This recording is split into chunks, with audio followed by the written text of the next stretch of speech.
नमस्ते। आप सभी का आपके अपनी इस YouTube चैनल हिंदी वाले व्हाट्सएप पर बहुत बहुत स्वागत है। विद्वान साथियों, विदुषी बहनों, प्रतियोगी परीक्षाओं की तैयारी करने वाले साथियों और कक्षा 12, 11, 12 में अध्ययन करते जो बालक बालिकाएं हैं, उन सभी के काम आने वाला यह वीडियो रहेगा। ये कक्षा आज की सभी लोगों के काम आएगी। और आज का हमारा जो मूल विषय है वो रहेगा शब्द विचार।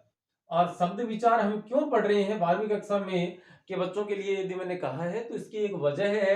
12वीं कक्षा के सभी बच्चों के लिए, मतलब किसी भी प्रकार के संकाय में है, वो आर्ट्स है, साइंस है, कॉमर्स एंड एग्रीकल्चर साइंस है, सभी बच्चों की काम आएगी शब्द शक्ति, हिंदी अनिवार्य विषय में। और शब्द शक्ति यदि उन्हें पढ़नी है तो हमें उससे पहले जरूरी है कि शब्दों का नॉलेज हो। शब्द क्या है, कहां से आते हैं, उनको उनका वर्गीकरण कितने आधारों पर और कौन कौन से प्रकार उनके माने जाते हैं, उस पर बात हम करेंगे। तो दोस्तों, सबसे पहले यदि बात करें हमें कि शब्द है क्या, तो शब्द क्या है? वर्णों का सार्थक, मतलब अर्थ देने वाला, सै धन अर्थ धन के सार्थक व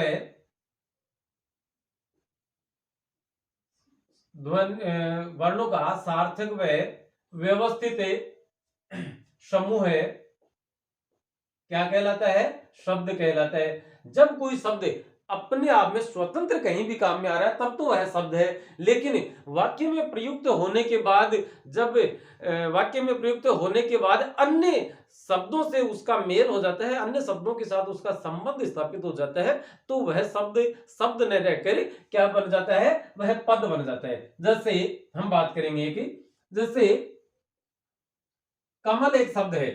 सबसे पहली बात तो यह आई है कि इसमें कुल मिलाकर तो 6 वर्ण है, और के, मैं और ले, क्योंकि मैं दाने ए है, तो इस प्रकार से हम 6 मानते हैं। लेकिन फिर भी आपके सामने कै मैं ले रखें।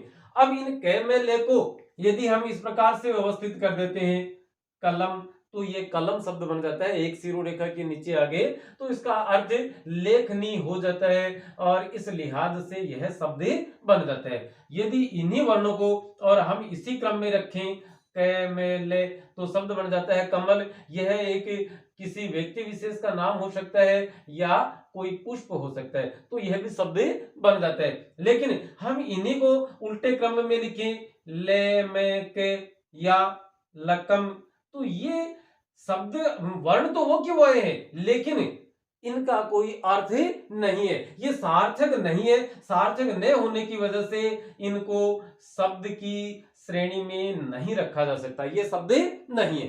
तो सबसे पहली बात तो यह है कि शब्द है क्या, तो वर्णों का सार्थक व व्यवस्थित समूह है या ध्वनि समूह है ही शब्द कहलाता है। अब बात यह थी कि अकेला है तब तक तो क्या है? शब्द है। जब किसी वाक्य में प्रयुक्त हो जाता है तो वह पद कहलाता है। देखें, कमल हमारा राष्ट्रीय पुष्प है। यहां तक कि कमल क्या था? एक शब्द था, लेकिन कमल ने हमारा राष्ट्रीय पुष्प के साथ अपना संबंध स्थापित कर लिया, अतः यह क्या कहलाएगा? यहां पर इसका पद हो जाएगा, यह क्या हो जाएगा? पद माना जाएगा। और पद परिचय कक्षा 10 में पूछे भी जाने हैं। अब बात हम करते हैं कि शब्द तो ये हो गया कि वर्णों का सार्थक और व्यवस्थित समूह शब्द कहलाता है, और किसी वाक्य में प्रयुक्त होकर अन्य शब्दों के साथ अपना संबंध स्थापित कर लेने के पश्चात उसे हमें पद के नाम से जानते हैं। बात यह आती है, क्योंकि ध्यान हमारा कहाँ है? शब्द शक्ति पर। शब्द शक्ति पर जाने से पहले थोड़ी सी बुनियादी जानकारी एकत्र करना अति आवश्यक है, उसी सिलसिले में हम बात कर रहे हैं। सबसे पहले बात करेंगे हमें कि शब्दों को कितने आधारों पर विभक्त किया जाता है। शब्द का वर्गीकरण यदि हम करें तो 4 ऐसे प्रकार हैं जिनके आधार पर शब्दों का वर्गीकरण किया जा सकता है। देखिएगा, एक शब्द है और शब्द से 1 2 3 4 भाग हैं। कौन कौन से? एक तो है उत्पत्ति या स्रोत के आधार पर, इसको स्तोत्र नहीं लिखना है, स्रोत है ये। नंबर 2 पर बात करेंगे तो व्युत्पत्ति या रचना के आधार पर, व्युत्पत्ति या रचना के आधार पर शब्दों का वर्गीकरण किया जाता है। उसके पश्चात यदि आप बात करेंगे तो अर्थ के आधार पर, उसके बाद में अर्थ के आधार पर शब्दों का वर्गीकरण किया जाता है। और उसके बाद में चौथा है रूप परिवर्तन के आधार पर शब्दों को अलग अलग भागों में बांटा जाता है। उत्पत्ति या स्रोत की यदि हम बात करें, उत्पत्ति और स्रोत की यदि हम बात करेंगे, तो इस मामले में भी कुल मिलाकर कि किसी भी शब्द की उत्पत्ति कहां से हुई है, आया कहां से, वो हम हिंदी में प्रयुक्त कर रहे हैं तो वो आया कहां से, वो क्या कहलाता है उत्पत्ति या स्रोत, कि उसकी उसके उद्गम का स्रोत क्या है। तो उत्पत्ति या स्रोत के आधार पर देखें तो कुल मिलाकर इसमें 5 भाग होते हैं, 1 2 3 4 और 5। एक तो होता है तत्सम शब्द होता है, दूसरा तद्भव शब्द होता है, तीसरे विदेशी देशज शब्द होते हैं, तीसरे देशज शब्द, और देशज जो है वह देश धन जैसे बने। जय का अर्थ जन्म लेना और देश का अर्थ क्षेत्र या स्थान विशेष से। क्षेत्रीय भाषा के या अलग अलग क्षेत्र में अलग अलग स्थानीय बोलियों में बोले जाने वाले जो शब्द हैं जिन्हें हम हिंदी में प्रयुक्त करते हैं वो देशज शब्द कहलाते हैं। उसके बाद में विदेशी या विदेशज शब्द होते हैं जो दूसरी भाषा के शब्द हैं और हम उन्हें हिंदी में प्रयुक्त करते हैं, हम हिंदी में इस्तेमाल करते हैं। इस्तेमाल शब्द है ये अरबी फारसी का शब्द है तो वहां आ गया। हम जैसे महिला के स्थान पर औरत शब्द का इस्तेमाल करते हैं तो अर्थात वह विदेशी शब्द है। और एक होते हैं संकर शब्द। संकर शब्द का अर्थ है इन चार में से किन्हीं दो भाषाओं से, इन चार में से कोई दो अलग अलग भाषाओं से, जैसे हम कहें कि चुनाव के दौरान या कहीं कोई एक्सीडेंट इत्यादि होने पर और उपद्रव का सा माहौल हो गया और उस उपद्रव को शांत करने के लिए, उस उपद्रव को कंट्रोल में नियंत्रण में लाने के लिए पुलिस के द्वारा लाठी चार्ज किया जाता है। आपने सुना होगा कि पुलिस के द्वारा क्या किया गया, लाठी चार्ज की गई या लाठी चार्ज किया गया। अब लाठी शब्द तो देशज है और चार्ज शब्द अंग्रेजी का है, तो दो अलग अलग भाषाओं से मिल जाने की वजह से आपने, हम खेती किसानी करने वाले लोग हैं, हम जानते हैं कि जैसे एक तो देसी बीज होते हैं और एक संकर बीज होते हैं, वो ये संकर होते हैं। संकर वो नहीं आएगा वहां तालव्य वाला या शिव वाला, तो लाठी चार्ज संकर शब्द बन गया। अब जैसे तत्सम शब्द कौन से हैं जो सीधे संस्कृत से आए हैं, वो तो तत्सम शब्द है। संस्कृत से आए हुए शब्दों का थोड़ा सा रूप परिवर्तन करने के पश्चात हमने और उसे हिंदी में काम में ले लिया। जैसे अग्नि, चंद्र, सूर्य, क्षेत्र, ये क्या थे, तत्सम शब्द थे। अब अग्नि का आग, चंद्र का चांद, सूर्य का सूरज और क्षेत्र का खेत, हमने ये शब्द काम में लिए तो वो तद्भव कहलाए। देशज शब्द हैं जैसे रावड़ी है, थप्पड़ है, रेवड़ है, ये शब्द जो है वो स्थानीय भाषा के शब्द हैं। कटे कटे थप्पड़ में कह दूं रेप्ट की दूं, अब वो रेप्ट जो शब्द है ना वो देशज शब्द माना जाएगा। तो ये देशज शब्द हो गए। विदेशी शब्द अंग्रेजी के बहुत सारे हैं, अरबी फारसी के बहुत सारे हैं, चीनी भाषा के हैं, जापानीज के हैं, रशियन के हैं, तो वो सारे शब्द किस में आएंगे, विदेशी भाषा में आएंगे। और कुछ या विदेशज में, विदेशज या विदेशी, ये दोनों एक ही नाम है। और उसके पश्चात संकर दो भिन्न भिन्न भाषाओं से जुड़कर या दो भिन्न भाषाओं के मेल से बने हुए शब्द क्या कहलाते हैं, संकर शब्द कहलाते हैं। एक उदाहरण आपने वहां देखा है, आप जैसे कहते हैं अग्निवोट, पनडुब्बी को अग्निवोट कहा जाता है, तो अग्नि संस्कृत का है और वोट अंग्रेजी का है। तत्सम और विदेशी शब्द मिलकर एक नया शब्द बना रहे हैं जो कि हम हिंदी में इस्तेमाल करते हैं, प्रयोग करते हैं, तो वह संकर शब्द कहलाएंगे। अब बात आती है दूसरे नंबर की। ये पहला प्रकार था, ये दूसरा प्रकार है, ये तीसरा प्रकार है और यह है चौथा प्रकार है। दूसरा प्रकार है व्युत्पत्ति या रचना के आधार पर हम जिन शब्दों का इस्तेमाल करते हैं। दोस्तों ध्यान से सुने, हम जिन शब्दों का इस्तेमाल हिंदी में करते हैं या प्रयोग करते हैं, उन शब्दों का निर्माण कैसे हुआ है, उनकी रचना कैसे हुई, वो बने कैसे हैं, उस आधार पर देखा जाए तो व्युत्पत्ति और रचना के आधार पर कुल मिलाकर 3 प्रकार माने जाते हैं। एक तो है रूढ़ शब्द, एक तो कौन से हैं, रूढ़ शब्द, दूसरे हैं यौगिक शब्द, योग धने इक से बनने वाले यौगिक शब्द, और तीसरे हैं योग रूढ़ शब्द। अब रूढ़ शब्द कौन से हैं, जो शब्द अपनी स्वतंत्र स्थिति में प्रयुक्त होते हैं, जैसे खेत है, आम है, या कहीं गाय है, भैंस है, बकरी है, भेड़ है। ये सारे शब्द जो हैं वो सारे शब्द क्या है, रूढ़ शब्द है, अपनी स्वतंत्र स्थिति को यूं के यूं प्रकट करते हैं, उनका कोई दूसरा अर्थ नहीं निकलता, तो वहां रूढ़ शब्द है। उसके बाद में आता है यौगिक शब्द।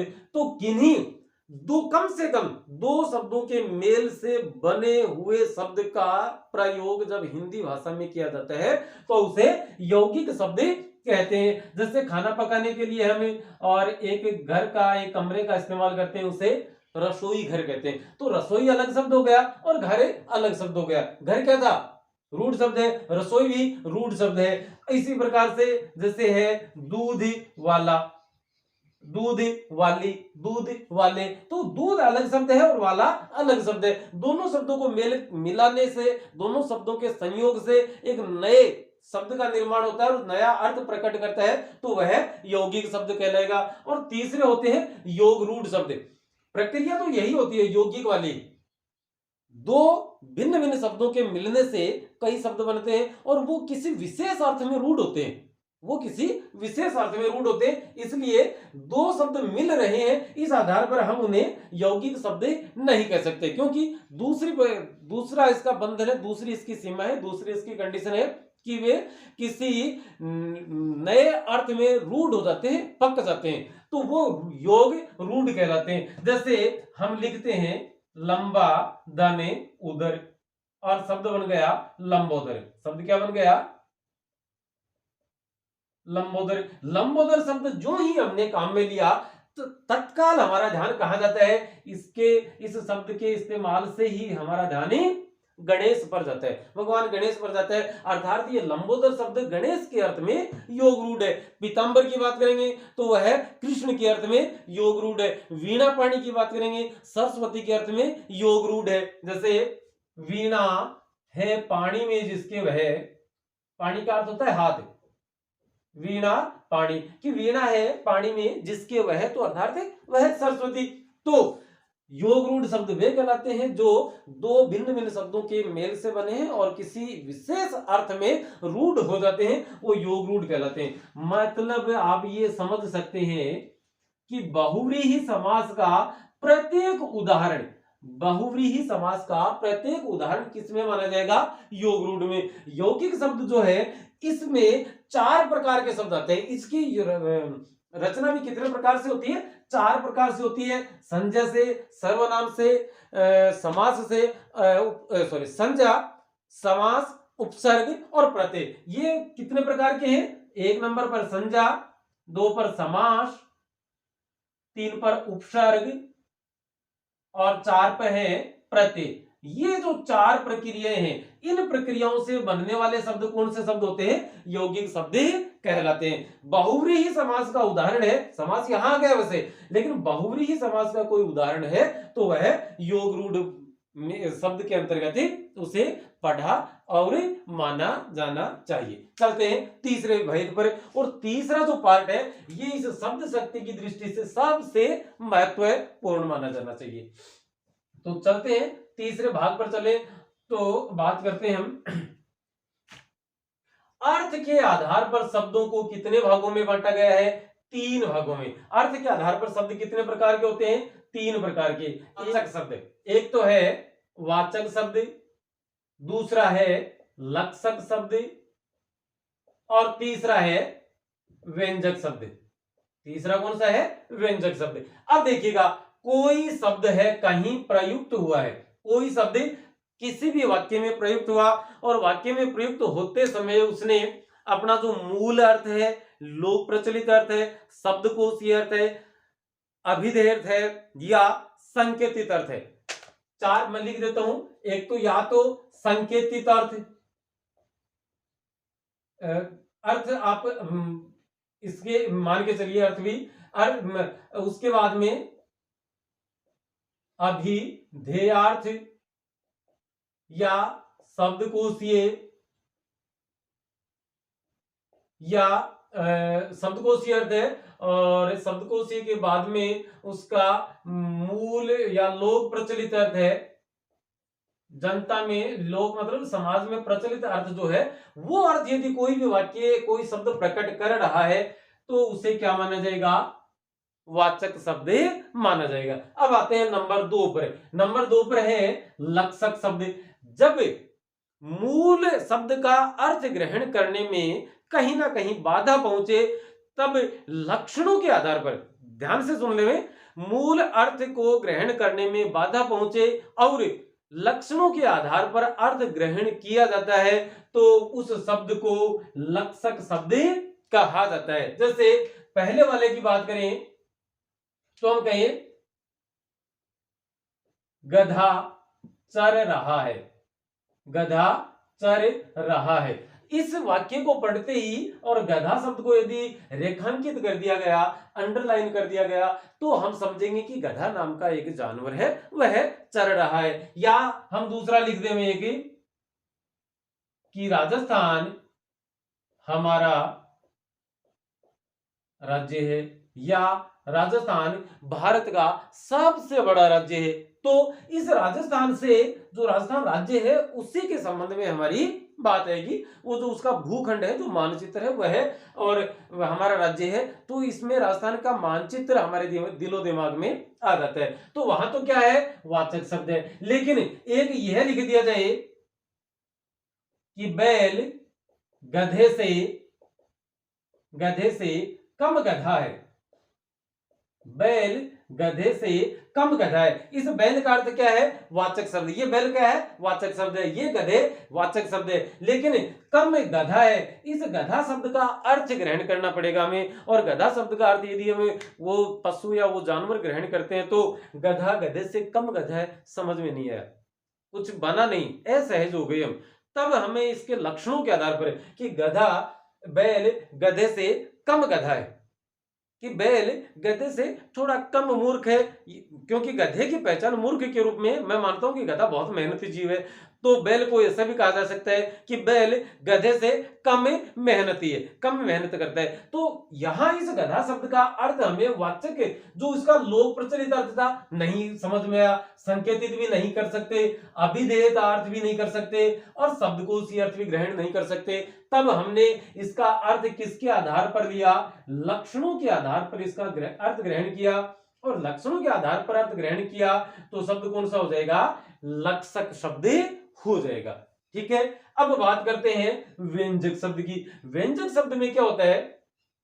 संदर्भ के अनुसार या सुनने वाले के अनुसार अथवा पढ़ने वाले के अनुसार, जब अलग, या सॉरी, पढ़ने वाले के द्वारा, सुनने वाले के द्वारा अलग अलग अर्थ ग्रहण किया जाता है, किसके हिसाब से? संदर्भ के हिसाब से। तब कौन सा शब्द माना जाता है? तो वहां व्यंजक शब्द माना जाता है। एक वाक्य लिखते हैं और वहां आप देखना, आग में जल जाने से क्या होगा? आग में जल जाने से क्या होगा? यह प्रश्न किया गया हमसे, और इस प्रश्न का जवाब दो बच्चों से पूछा गया, अलग अलग। दोनों बच्चे इसका सही, सटीक, प्रामाणिक जवाब देंगे, लेकिन जवाब में थोड़ी सी दिक्कत होगी। आग में, आगे का अर्थ जान गए, आग में जल जाने से क्या होगा? दो बच्चे थे, दोनों की तरफ से अर्थ आया कि आग बुझ जाएगी, आग बुझ जाएगी। दूसरा कह रहा है छाले हो जाएंगी। दूसरे बच्चे ने क्या लिखा कि छाले हो जाएंगे, या फफोले हो जाएंगे, या पीड़ा होगी, दर्द होगी, दर्द होगा, या जलन हो जाएगी। अब देखिएगा, पहले बच्चे का जवाब देखते हैं कि आग में जल जाने से क्या होगा। जवाब बच्चे ने लिखा है आग में जल जाने से आग बुझ जाएगी। बच्चे का जवाब गलत नहीं है, आग बुझेगी, आग में। यहां उस बच्चे ने इस जल शब्द का अर्थ क्या ग्रहण किया? इसने पानी अर्थ ग्रहण किया।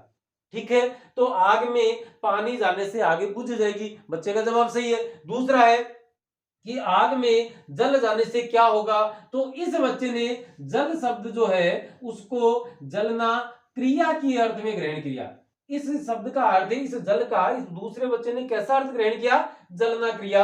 तो बच्चे ने जवाब में लिखा कि आग में जल जाने से छाले हो जाएंगे, पीड़ा होगी, दर्द होगा, हाथ जल जाएगा, पैर जल जाएंगे। इस प्रकार से उसने उत्तर लिखा।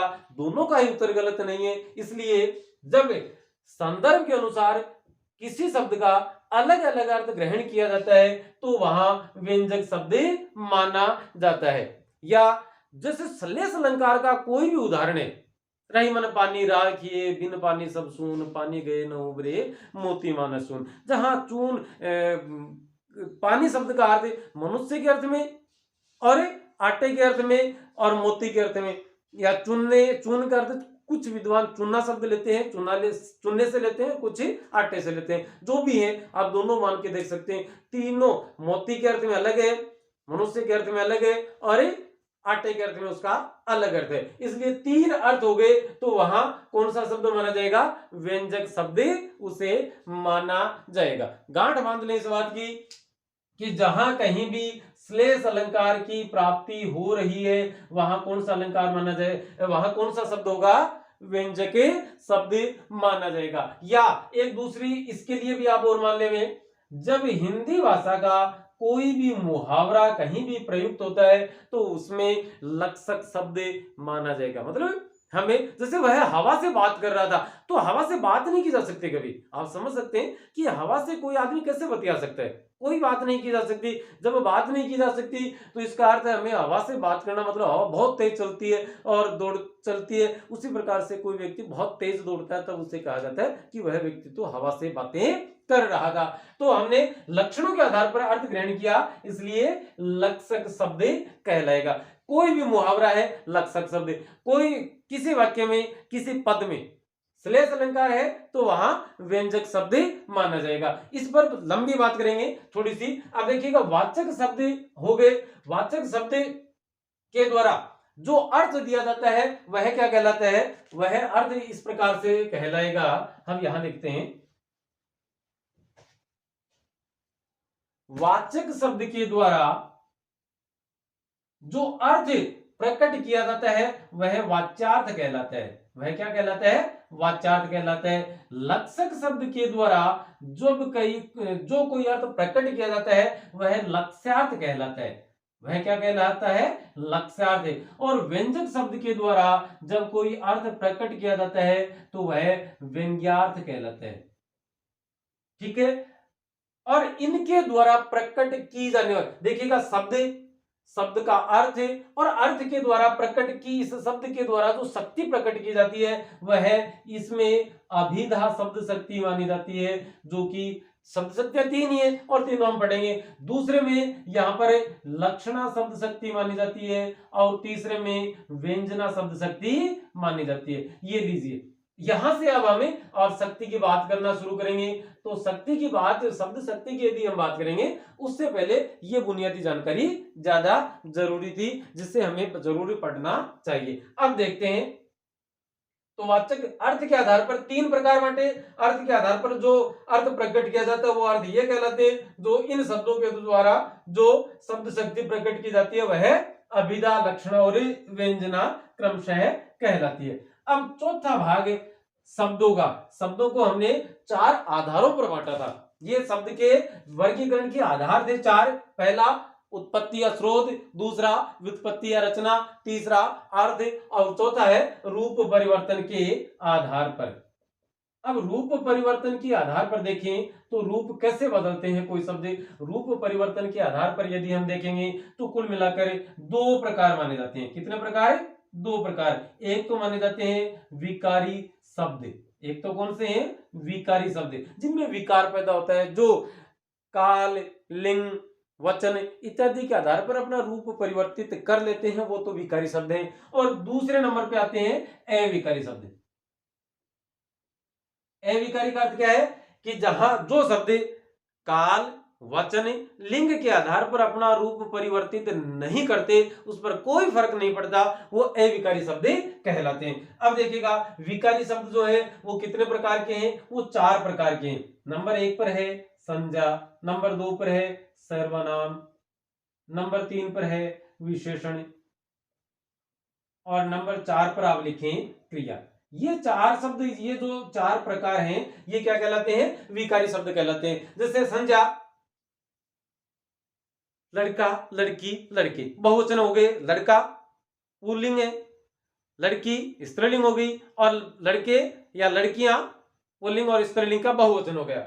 सर्वनाम में मैं, मेरा, मेरी, मेरे, हम, हमारा, हमारी इत्यादि आ गए। विशेषण में अच्छा पुल्लिंग है, अच्छा स्त्रीलिंग है, अच्छी, और बहुवचन में तो अच्छे। क्रिया में एक बालक है, बालक पढ़ता है, बालिका है पढ़ती है, और ज्यादा बच्चे हैं तो पढ़ते हैं, उसमें बालक बालिकाएं दोनों शामिल हो सकते हैं। 10 बच्चे लड़के हैं, 10 लड़के हैं और कक्षा में अध्ययन कर रहे हैं, तो हम कहेंगे कि ये पढ़ते हैं, पढ़ रहे हैं इत्यादि। तो इनका किसके आधार पर रूप परिवर्तन हुआ? काल के आधार पर हुआ। बच्चे पढ़ रहे थे, बच्चे पढ़ रहे हैं, बच्चे पढ़ेंगे, तो परिवर्तित हो गया। काल के आधार पर हुआ, या वचन के आधार पर होता है, और लिंग के आधार पर। लिंग के आधार पर रूप परिवर्तित या रूप परिवर्तन होता है, वे क्या कहलाते हैं? वे विकारी शब्द कहलाते हैं। ये कितने प्रकार के होते हैं? ये 4 प्रकार के होते हैं। अब बात आती है अविकारी शब्दों की। अविकारी शब्द जो काल, वचन और लिंग के आधार पर जिनका रूप परिवर्तित नहीं होता, वे क्या कहलाते हैं? वे अविकारी शब्द कहलाते हैं। ये जो अविकारी शब्द हैं, ये भी कुल मिलाकर 4 प्रकार के ही माने जाते हैं। ये कितने प्रकार के माने जा रहे हैं? 4 प्रकार के। कौन कौन से माने जाते हैं? एक तो है क्रिया विशेषण। क्रिया की विशेषता बताते हैं। अब क्रिया विशेषण में जैसे क्रिया चलना, चलना धीरे धीरे चलता है। कोई आदमी है, वह, या हम लिखें कि रहीम धीरे धीरे चलता है। फिर लिखेंगे दिनेश धीरे धीरे चलता है, रमा धीरे धीरे चलती है, बच्चे धीरे धीरे चलते हैं, घोड़े धीरे धीरे चलते हैं, तेज चलते हैं, तेज दौड़ते हैं, है ना। तो तेज है, धीरे धीरे है, ये क्रिया की विशेषता बताने वाले शब्द हैं, कभी परिवर्तित नहीं होते, इसलिए क्रिया विशेषण। दूसरा संबंध बोधक है, संबंध का बोध करवाने वाला, संबंध बोधक अव्यय। इनको अविकारी को, सॉरी, एक दूसरा नाम और भी लिया जाता है इनका, अविकारी या अव्यय शब्द। तो मैं खाना, उसके खाना खाने तक मैं वहीं बैठा था, तो खाना खाने तक मैं वहीं बैठा था। तो तक शब्द जो था, उसने क्या किया? एक संबंध स्थापित कर दिया, इसलिए संबंध बोधक अव्यय। इसके बाद में आता है समुच्चय बोधक अव्यय। तीसरा प्रकार है समुच्चय बोधक, बोध करवाने वाला अव्यय या अविकारी। समुच्चय में कि जितना डालोगे उतना मीठा होगा, जो खड़ा है वो है, तो जो सो जितना उतना, ये सारे शब्द समुच्चय, मतलब समुच्चय का अर्थ होता है जोड़ा, ये जोड़े में प्रयुक्त होते हैं। और चौथा है विस्मयादि बोधक अव्यय। चौथा प्रकार कौन सा है? विस्मयादि बोधक अव्यय। इसका अर्थ यहां जैसे हे, अरे, ओ, छी, ये जो शब्द हैं, ये विस्मयादि बोधक अव्यय के अंतर्गत पढ़े जाते हैं। तो कुल मिलाकर हम कह सकते हैं कि अविकारी शब्दों को भी फिर से 4 भागों में बांटा गया है। एक बार फिर से देखते हैं, थोड़ा सा रिमाइंड कर ले इसे, कि शब्द किसी वर्णों के सार्थक एवं व्यवस्थित ध्वनि समूह को शब्द कहते हैं। अकेला है शब्द है, वाक्य में प्रयुक्त होकर अन्य शब्दों के साथ अपना संबंध स्थापित करने के पश्चात वह पद कहलाता है। शब्दों को 4 आधारों पर बांटा जाता है। 4 आधारों में पहला है उत्पत्ति या स्रोत के आधार पर। इस हिसाब से देखा जाए तो कुल मिलाकर 5 प्रकार माने जाते हैं। तत्सम शब्द तो सीधे संस्कृत से आकर हिंदी में प्रयुक्त हुए, तद्भव संस्कृत वालों का थोड़ा सा रूप परिवर्तन के बाद और हिंदी में प्रयोग करना, जो स्थानीय भाषा या बोली के शब्द हैं, क्षेत्र विशेष के थोड़ी थोड़ी दूर में वो बदलते रहते हैं, वो देशज शब्द हैं। और विदेशज या विदेशी शब्द जो दूसरी भारत को छोड़कर दूसरी भाषाओं के जो शब्द हैं वो विदेशज शब्द कहलाते हैं। और इनमें से कोई दो भाषाओं के शब्दों से मिलकर बना नया शब्द संकर शब्द कहलाता है। बात आती है व्युत्पत्ति या रचना के आधार पर, तो इस आधार पर 3 प्रकार बांटे थे। एक था रूढ़ शब्द, दूसरा था यौगिक शब्द और तीसरा था योगरूढ़ शब्द। तीसरा क्या था? योगरूढ़ शब्द। रूढ़ शब्द जो स्वतंत्र है, यौगिक दो अलग अलग शब्दों के मेल से बने शब्द क्या कहलाते हैं? यौगिक कहलाते हैं। इसमें संधि, समास, उपसर्ग और प्रत्यय 4 प्रक्रियाओं से निर्मित शब्द इसके अंतर्गत आते हैं। और योगरूढ़ शब्द वे हैं जो दो अलग अलग शब्दों के मिलने के पश्चात किसी एक अर्थ विशेष में रूढ़ हो जाते हैं, तो वो क्या कहलाते हैं? योगरूढ़ शब्द कहलाते हैं। इसमें आप ये पढ़ें कि बहुव्रीहि समास के प्रत्येक उदाहरण को योगरूढ़ शब्द के अंतर्गत पढ़ा जाना चाहिए। अब बात आती है अर्थ के आधार पर 3 प्रकार से बांटा गया। वाचक शब्द एक जो अपना संकेतित अर्थ देता है, अभिधेय अर्थ देता है, शब्दकोश ये लोक प्रचलित या अपना मूल अर्थ प्रकट करता है, तो वह क्या कहलाता है? वाचक शब्द। जब कोई शब्द वाक्य में प्रयुक्त होने के पश्चात उसका मूल अर्थ ग्रहण करने में तो परेशानी आई, दिक्कतें आती हैं, तब हम लक्षणों के आधार पर दूसरा ग्रहण कर लक्षणों के आधार पर हम क्या करते हैं? उसका अर्थ ग्रहण करते हैं, तो वह लक्षक शब्द कहलाता है। और जब संदर्भ के हिसाब से, संदर्भ के अनुसार श्रोता या पाठक अलग अलग अर्थ ग्रहण करते हैं, तो वहां कौन सा अर्थ माना जाता है? व्यंजक अर्थ माना जाता है। जैसे आग में जल जाने से क्या होगा?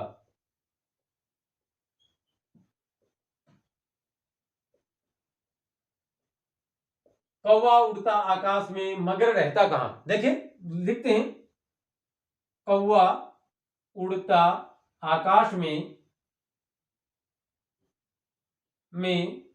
मगर रहता कहां?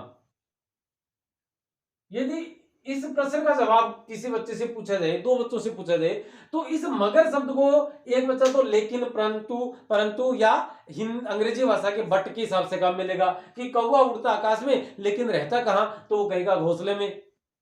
दूसरा बच्चा इस मगर को मगरमच्छ के अर्थ में भी प्रयुक्त अर्थ ग्रहण कर सकता है, तो वो कहेगा कौवा तो आकाश में उड़ता है लेकिन मगरमच्छ पानी में रहता है। दोनों का अर्थ उत्तर गलत नहीं था, दोनों ने इस मगर शब्द के अलग अलग अर्थ निकाले, अलग अलग अर्थ ग्रहण किए, तो वहां कौन सा शब्द है? व्यंजक शब्द माना जाएगा। अब चौथा भाग आता है रूप परिवर्तन के आधार पर। रूप परिवर्तन के आधार पर देखें तो शब्द अपना रूप 2 प्रकार से परिवर्तित करते हैं। जब रूप बदल जाता है तो वह विकारी शब्द होते हैं, और विकारी शब्द ये 4 प्रकार के होते हैं: संज्ञा, सर्वनाम, क्रिया और विशेषण। तो ये तो हो गए, ये काल के आधार पर बदल देते हैं, लिंग वचन के आधार पर और लिंग के आधार पर, तो इनका रूप बदलता रहता है, तो ये क्या कहलाते हैं? ये विकारी शब्द कहलाते हैं। कुछ शब्द ऐसे हैं जो काल, लिंग और वचन के आधार पर अपना रूप नहीं बदलते, या काल, वचन और लिंग से निरपेक्ष रहते हैं, उन पर कोई असर नहीं पड़ता, कोई प्रभाव नहीं पड़ता, तो वे अव्यय या अविकारी शब्द कहलाते हैं। ये भी 4 प्रकार के होते हैं। एक होता है क्रिया विशेषण, दूसरा होता है संबंध बोधक अव्यय, तीसरा होता है समुच्चय बोधक और चौथा होता है विस्मयादि बोधक अव्यय। तो अब हम पढ़ेंगे शब्द शक्ति, और शब्द शक्ति अगले वीडियो में पढ़ेंगे। ये वीडियो शब्द शक्ति पढ़ने से पहले इसलिए देखा जाना जरूरी था ताकि हम शब्द शक्ति को ढंग से, आसान तरीके से समझ सकें। किसी भी चीज को रटना प्रासंगिक नहीं है, उसे समझना ज्यादा जरूरी है। यदि हमने उसे समझ लिया तो कोई वजह नहीं कि हम कहीं भी उस मामले पर अटकें। बहुत बहुत शुभकामनाओं के साथ फिर मिलेंगे। नमस्ते, शुक्रिया, जय हिंद।